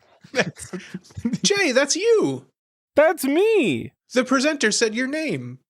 Whoa. And the winner is, for most fun, Solo Leveling, Season 2, Arise from the Shadow. With a commanding 41%. Congratulations to Jay. In second place was My Dress Up Darling, Season 2 with 35%. And third place went to The 100 Girlfriends Who Really, Really, Really, Really, Really, Really Love You, Season 2 at 20%. That's a big drop off to third, between third and second. Yeah. Second and third. Yeah. There were for sure 2 standouts here, I'd say. And then the rest we're all kind of around the same. Mm-hmm. Yeah. Interesting. Any thoughts on this one, Mike? To me, it just kind of like shows like the dichotomy of what people call fun is like you a show about just like killing monsters and being super overpowered and just basically being like action junk food is just as like popular and deemed fun as a show about like dressing up in cute outfits and a will they won't they relationship, you know? Like it's kind of cool to see, like, and that's also as much fun as like the silly harem rom-com. Like it just feels it's cool to see what like variety we have here in the most fun category. And most fun of all, none of us got a bad boy point in this one. No bad boy points. No bad boy points. Yeah. Jay, what do you think though, as the winner here? I get it. I mean, Soul Leveling, I think its big claim to fame is just like the aura farming and hype fights, and really like at the end of the day, what are you having when watching that if not fun? Right? Yeah. Like you're either having fun watching it or you're not enjoying it at all. Yeah. I think a lot of people get caught up in the fact, like the idea that like something has to be critically well received, be deemed good. But like, I feel like just because it's so much fun, you can kind of say like it's good, you know? And I feel like this category is where people let that kind of like, it frees people from thinking like, is this like a 10 out of 10 show? Yeah. They're just like, no, I had fun watching it, you know? Yeah, I feel like that's kind of what people are admitting there. Subjective category, I'd say. Kinda. Yeah, exactly. It's interesting though, because like I look at mine, like my 4 nominees, and once again, I have failed. I have failed you, Anakin. You don't like fun, Cole. You don't like fun. No, I think I do like fun. It's just, it's a different kind of fun. Like mine are really like comedies based. Whereas like obviously the big winner here is like an action show. So like it's it's interesting, like the different definitions of fun, right? I'm actually really curious. Is this the only like big I think it's the only big like action show aside from like maybe Tojima, kind of. Yeah, but that's a pretty like tongue-in-cheek show as well. Status is an Assassin is kind of action-y, I would say. Yeah. Oh that's yeah, really that one there. that one. Yeah, it's interesting. I'd say that would be the other one.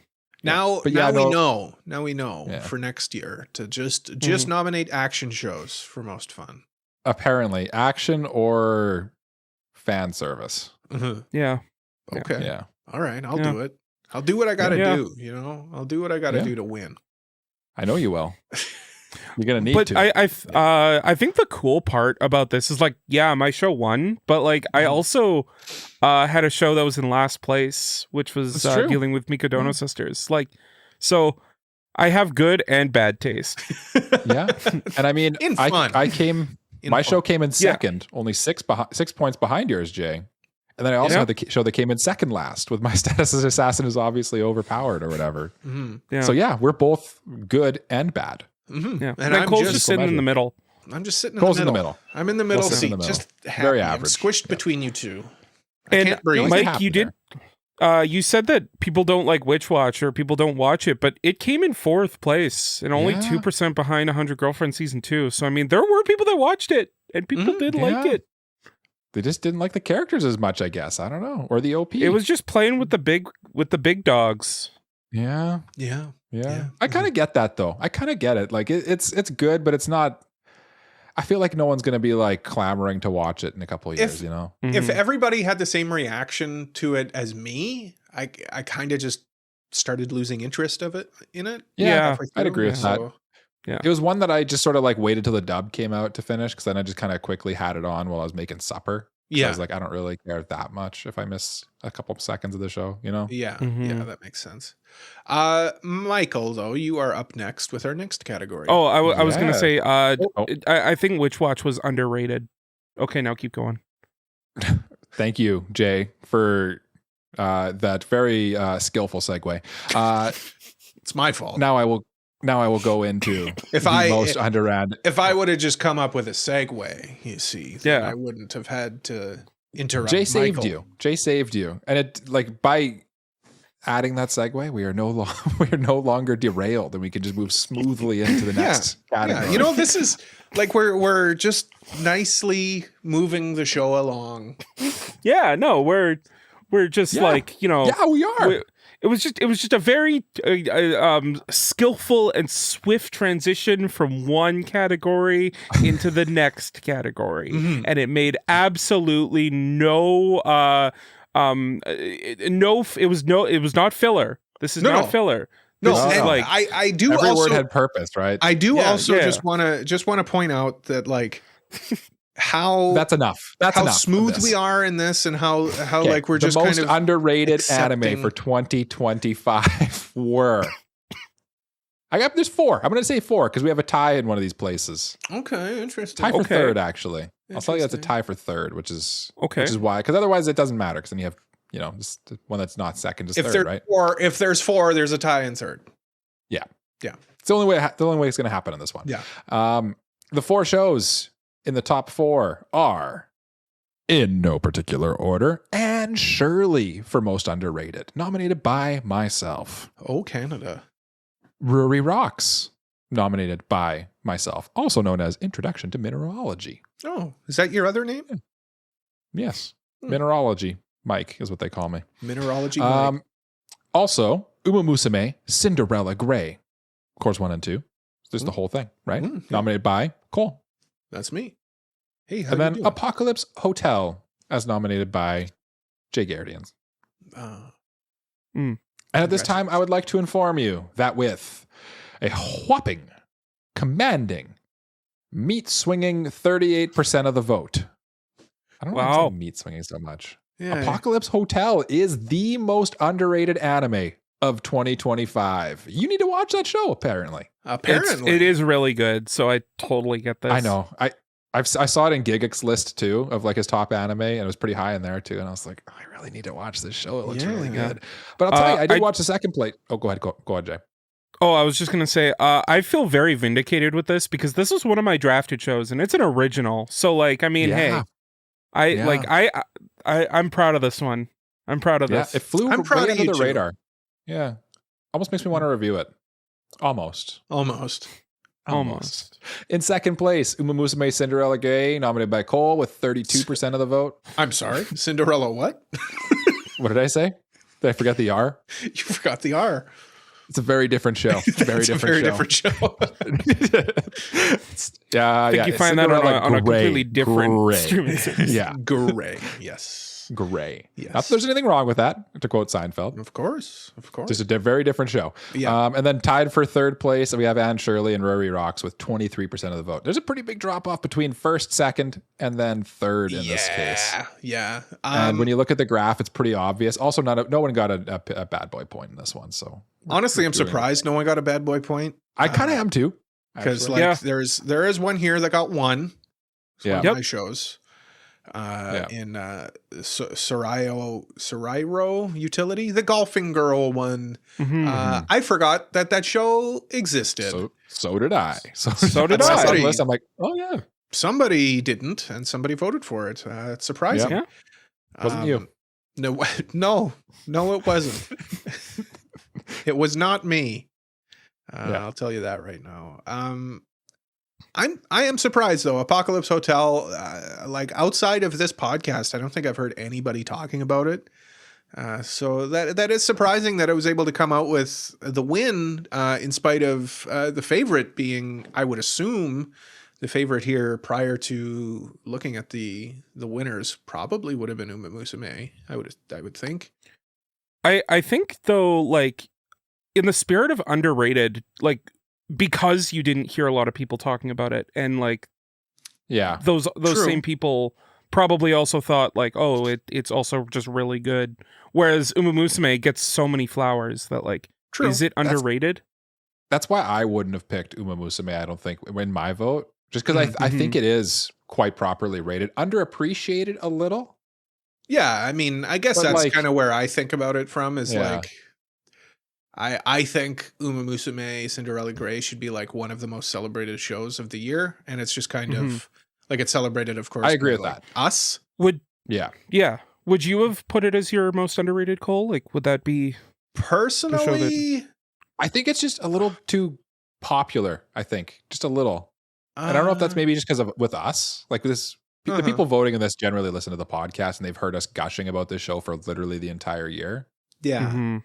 You know, I think I would have. Like I think I'm in the camp of saying it was underrated, just because like when I look and I see it's like out of the top 10 for like most popular shows from the year, Mhm. I find that outrageous, to be honest.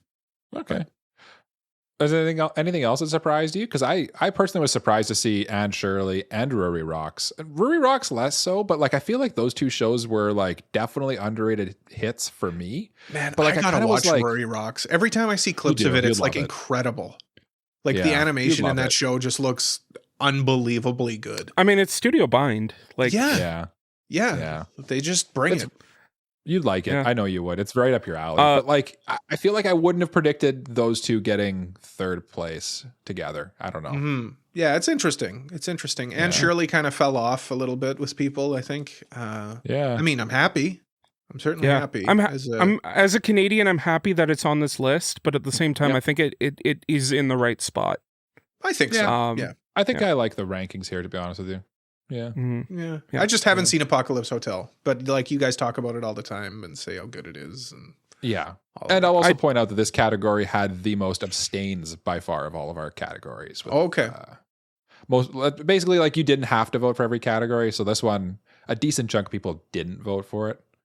Still had a good turnout, don't get me wrong, but like I think 5 people abstained from it or something. So yeah. Probably because they just didn't know how to vote, I think, because like the key with an underrated anime is like maybe not as many people have watched it as you'd think, Mm-hmm. Yeah. I mean, like,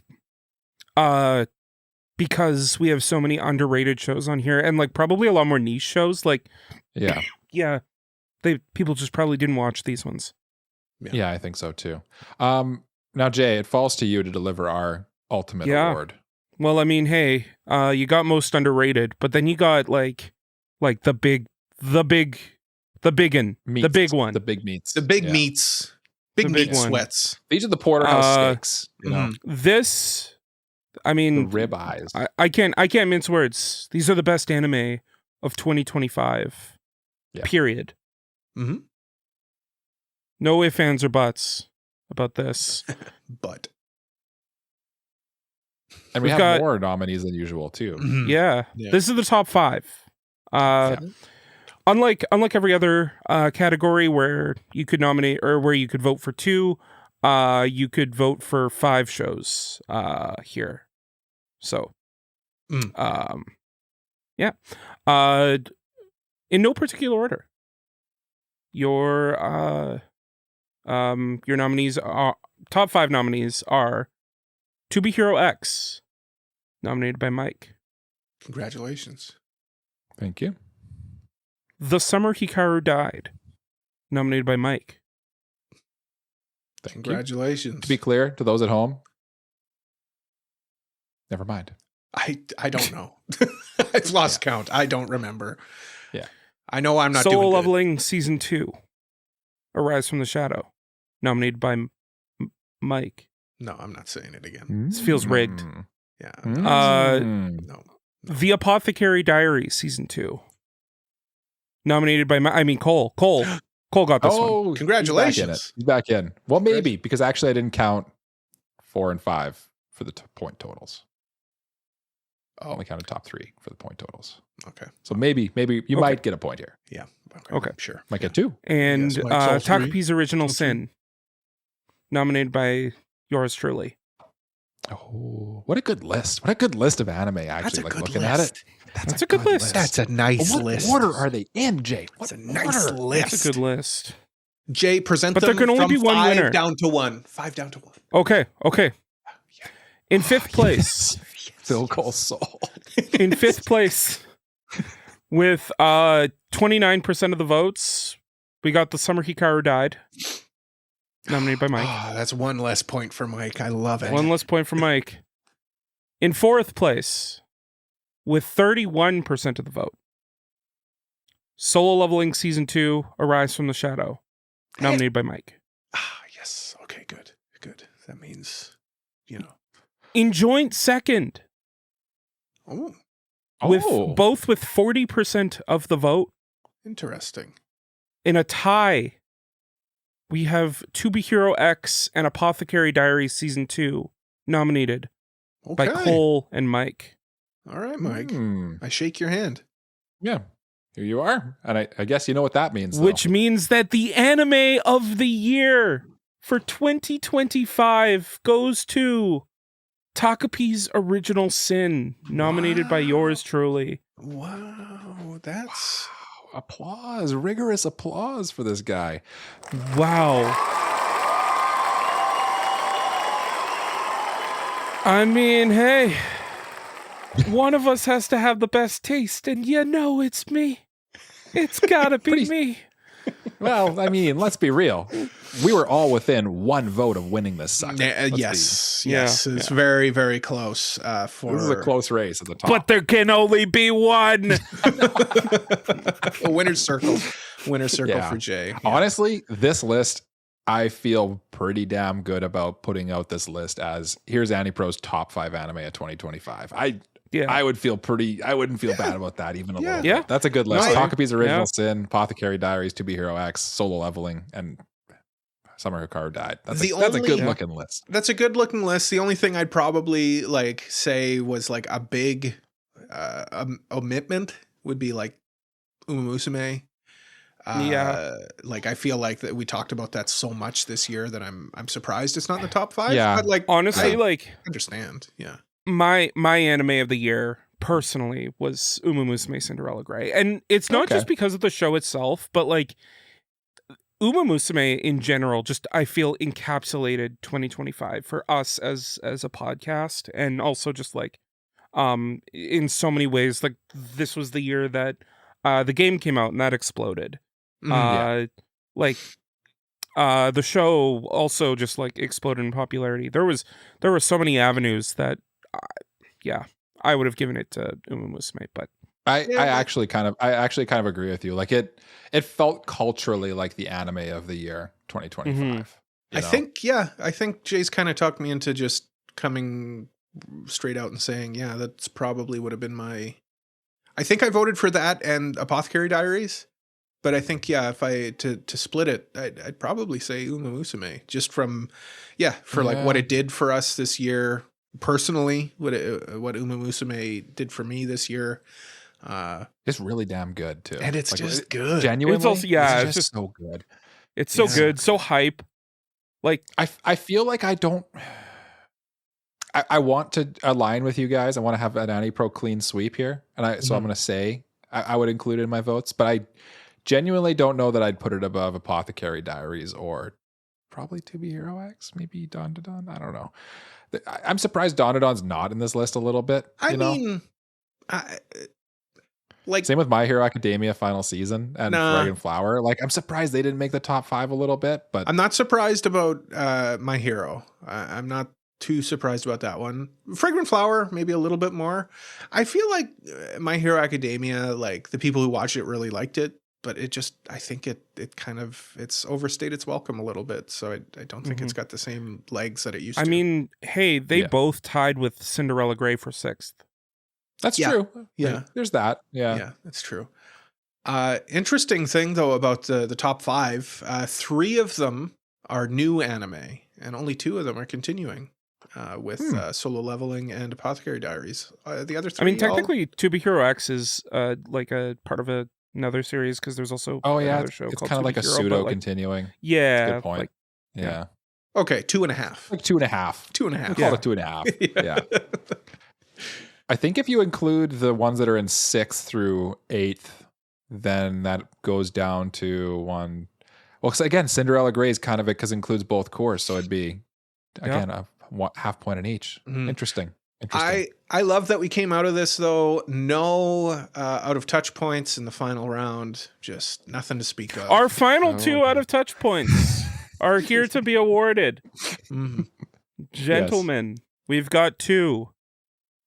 And they both go to one person. Oh, I wonder who it is. I wonder. The final 2 out of touch points both go to Cole. Yeah. For Ranma what 1/2 Cole, season what did you 2, whiff on? Yeah. And a wild last boss appeared, which honestly, kind of surprised. I get Ranma 1/2 because I feel like this was. I get. Yeah. I get a wild last boss though. I feel like someone could have thrown that at least a bone or something. Yeah, it was good. When you got 5 votes. The two of you are the biggest fans of that show ever, and you didn't put it in your top 5. True. True. I think it's a really good show. I'm surprised. Underappreciated. Yeah. No, it is a very people good should show. go out and watch it. It's a lot of fun. It's better than what you think it is. I'll say it's got some cool world building in it and stuff too. Cool characters. I don't even know why I nominated Ranma 1/2. I didn't finish it. I think you didn't Or have start it. I was going to say, in the episode, you mentioned, I'm voting for this one, but I have not watched it. And I was like, I think it was because you didn't have anything for best continuing, so you just. I think that was why. Yeah, I think there was. You needed nothing something else to nominate. Yeah. So, yeah. I mean, hey, I'll take the whiff on that one, but I will just say to everybody, go watch Wild Last Boss. It's a pretty good show. It's a pretty good show. I'd echo that. Yeah, Mike, It's go very watch good. it. sure. I'm gonna bring the chair to your house. But I mean, hey, we got a little bit of housekeeping to do because there are two awards, 2 trophies that I think need to be given out. Yes. One that we've been doing for a couple years now, and one that's brand new that Mike introduced into the pod. But I think we're gonna start, or I think we should start with who's the most out of touch. Or counterly, I guess, who's the most in touch would be the award or awarding. I guess you could say, the most. Is it a stinker trophy or is it a Well, we could put a positive spin on it. We could put a positive spin on it. No, you know what? I like who's the most out of touch. Let's make it a stinker award. Okay, sure. Then we know, because we could point out one person and be like, that person. Yeah, we can definitely point out one person who's the most out of touch. Yeah. Who's the most out of touch, Jay? Well, if the listeners this becomes difficult because it is a 2-way tie between Cole and Mike with 4 apiece. Mike, what were you out of touch with? Well, I nominated Guild Receptionist for ending sequence. Outrageous. That should have gotten something. I know, it was good. It was good. It's outrageous. Honestly, I'm kind of annoyed with all of mine, except for Fel. I kind of get it with Fel, to be honest with you. But I didn't. Anyway, Dust Beyond the End of the World for visuals. That was a really good looking show. Come on. Bieber animation for studio. Okay. All right. And Fel from Campfire Cooking for best boy. He's a good boy. He's the best boy. Yeah. What about the murders? What murders? Cole, what did you get wrong? I got one in studio for Studio Shaft, my favorite studio of all time. Did not receive any votes for best studio. Lufus and Dina for duo, which again, I think people got to watch that show. Because I also got a point for it with the Wild Last Boss Appears for Anime of the Year and Ranma 1/2. I will accept the Ranma 1/2 one. I'll accept that graciously and with great humility. But I will not accept a Wild Last Boss Appears. You're smugly sitting over there, but you did have one stinky point to your name. I had one. I had one lone out of touch point for Ranma and Akane for best duo, and would I have voted for it? No, but I'm kind of surprised that nobody voted for it. Yeah, me too. It's kind of the surprising thing that no one got anything. I'm glad no one voted for it. Because otherwise, can you imagine how smug Jay would be right now if he had 0? Yeah. Well, congratulations, Cole. You and I are the most out of touch. Well, that's just how it is. Mike, you are the current holder of the teeny tiny trophy. Let me fetch such trophy. Go fetch.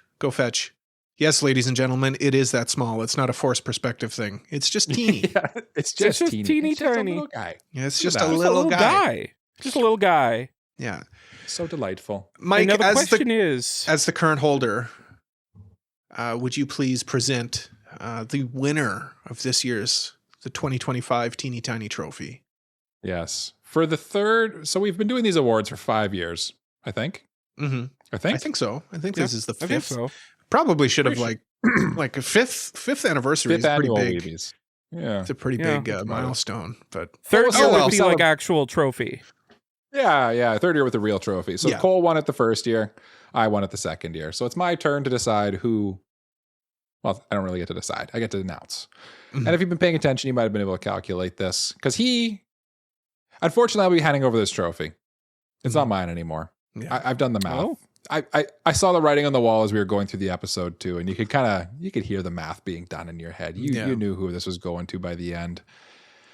In third place in the Teeny Tiny Trophy Awards voting, which is just kind of a surrogate of anyway. Yeah, you know how it works. Be nice, Cole. You had the least placements in first, second, or third. Yeah, with your nominated shows, with only 9. It's quite a few still. You got 9. Yeah. Okay. Sure. Yeah. Nothing to be ashamed of. Nothing to be ashamed of. Yeah. In second is me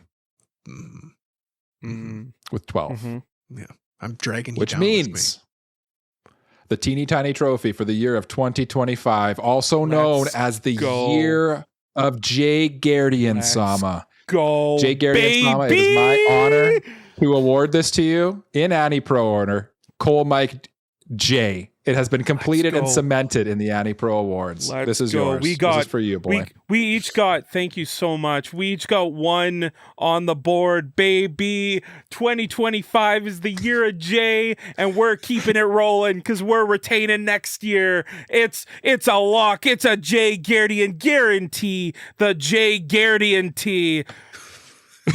He's been working on it. All right, Jay. Do you have anything to say? Do you have a speech or anything? I think he just did. No? Winner's circle, Jay. Would you like to celebrate your win? No, I think take a victory lap. I'll be humble. I'll be humble. I think I'm gonna be pretty humble this year. Jay's gonna be skipping to work tomorrow. We just got to get that trophy over to Jay. That's all. We do. Yeah. We do. Yeah. Well, congratulations, Jay. This is big. Congratulations, Jay. Yes. I'm fuming right now. I'm absolutely fuming. I'm texting my mom to tell her about my loss. Mommy, the voters were mean to me. And she's gonna come over and she's gonna yell at all of the voters for not voting for her. Gonna have a word with all the voters' parents. Yeah. Yep. And you should be scared of my mom. You should be scared of her. She is the illustrated woman. She is. She'll fight you. She'll fight you. Yep. Take your lunch money. Yeah. Yep. Yeah. Well. Oh well. Congratulations. Congratulations, Jay. Congratulations to our winners. Thank you to everyone for taking part in our vote. We had many votes, and without you, literally, this show could not happen. So thank you very much. Yeah. Thank you all very much. This concludes tonight's presentation of the 2025 AniPro Awards, aka the WEEBies, the 5th annual WEEBies, which we probably should have, I don't know, figured that out earlier. At the end of the show. At the end of the show. Yeah. Oh well, 10 years will come up. 10 years. Yeah. Be the next. It's very AniPro of us to not realize that until like almost the second hour of recording this episode too. I am going to just go into the usual ending spiel, kind of tell you about our upcoming reviews. We've got a game review coming up, guys. Needy Streamer Overload, which we will review in the next coming weeks. I believe after I get back from Japan.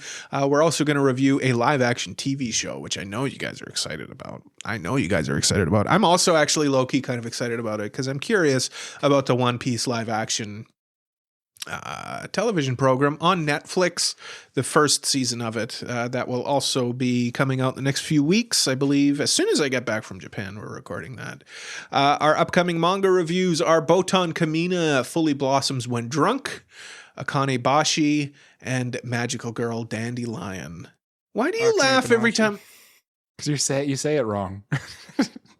Akane Banashi. Okay. All right. Okay. All right.